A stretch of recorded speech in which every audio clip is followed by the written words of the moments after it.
better from the waterways than probably any other method, because now they've built the ring road, a lot of this isn't seen very easily. See all the old buildings and all the old architecture quite well from the canal. Yeah, yeah. I like the way the brickwork at the top there is, what is a lighter brick, darker brick? Now that's architecture. Yeah, architecture patterns, Victorian patterns. They should make these a listed building. Make all these sort of places. All those little niches and all those overhanging cornices, all very decorative.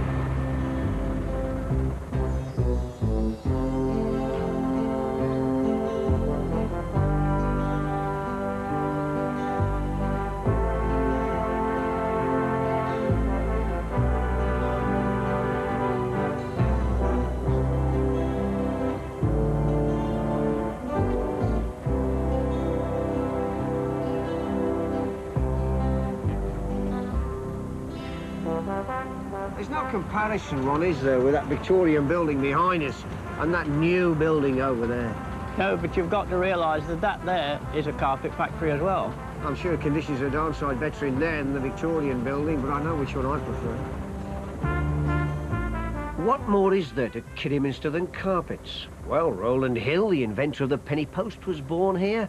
I bet he set his stamp on the place.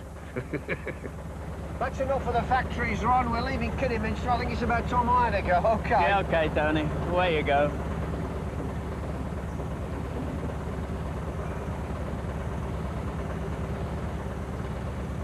Am I all right here, you reckon?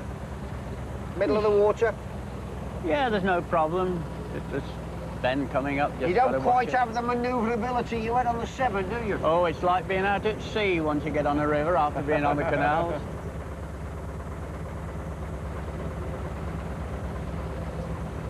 I think I've got the hang of it now, Ron. You're not doing too badly. By the time we get to where we're going, you'll know how to handle it.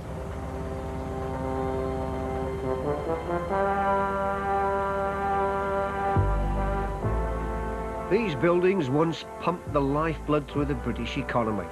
Look at them now. Derelict, empty, sad. Skeletons of the past.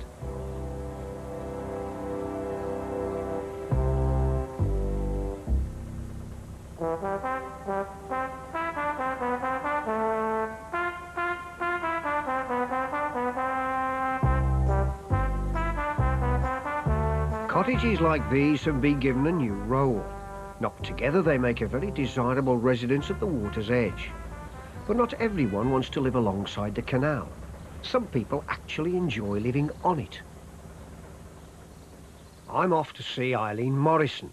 11 years ago, she sold up her home to live on the cut. Her boat, Artemis, is really a floating cottage. Eileen, where are you? I'm here, sitting scribbling as usual. Have you finished that book yet? No, I'm afraid not. There are too many distractions. Well, too many distractions, but pleasant ones anyway. It's lovely to see you. Now, how long have you been living on the waterways? 10 years, fully 10 years. I've been travelling around, exploring the waterways of England and Wales, I think, really, you might say. What's the fascination?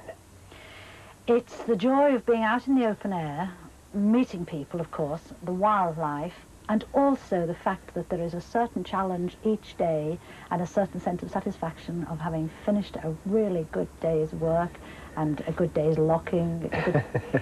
I don't find that very interesting, going through these locks.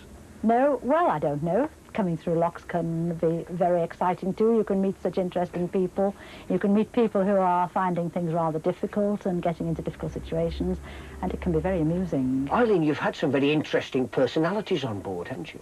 Yes, Peter Thurston, the playwright, crews for me sometimes, and he's spent the time writing either novels or plays while he's been with me, using the waterways as a foundation for his plays and his novels. Does he get a word in edgeways when you're on board? Yes, because he is quite talkative, actually. Actually, it's really amusing having a man as a crew, not necessarily Pete, but some men find it very difficult to take orders from a woman skipper.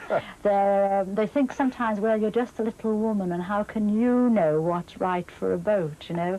So there can be harsh words sometimes, but not too often, really. Does it ever worry you, Eileen, being on your own on board this boat? You have to be careful where you moor, for example, and things like that.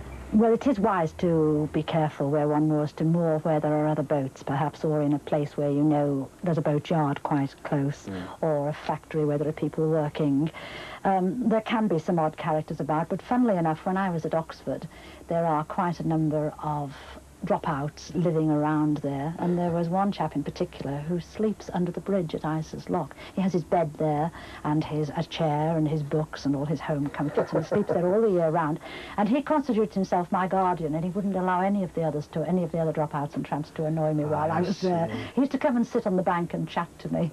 So you've got your guardian angel looking after you, have you? Aha, I think that's the goddess Artemis, who was the patron goddess of all the open-air wild things, women, young, like this little thing here, and I think she perhaps is my guardian angel. Good, good. Ollie, good to see you again. I'll have to go. Very important date, and I mustn't be late.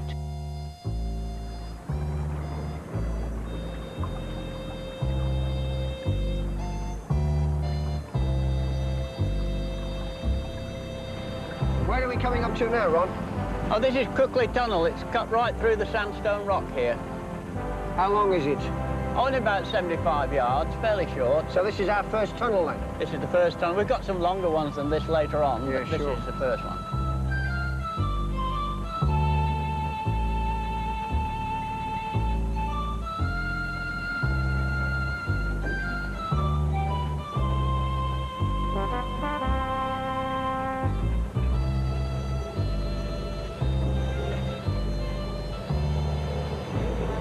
Did they work these tunnels by night, Ron, when the canal was at its height? Oh yes, the boats have got lights on and they can go through the tunnels okay at night. Candles, I suppose. Oil lamps mostly. So really it was fairly busy. You had to be a little bit careful navigating through there, I would have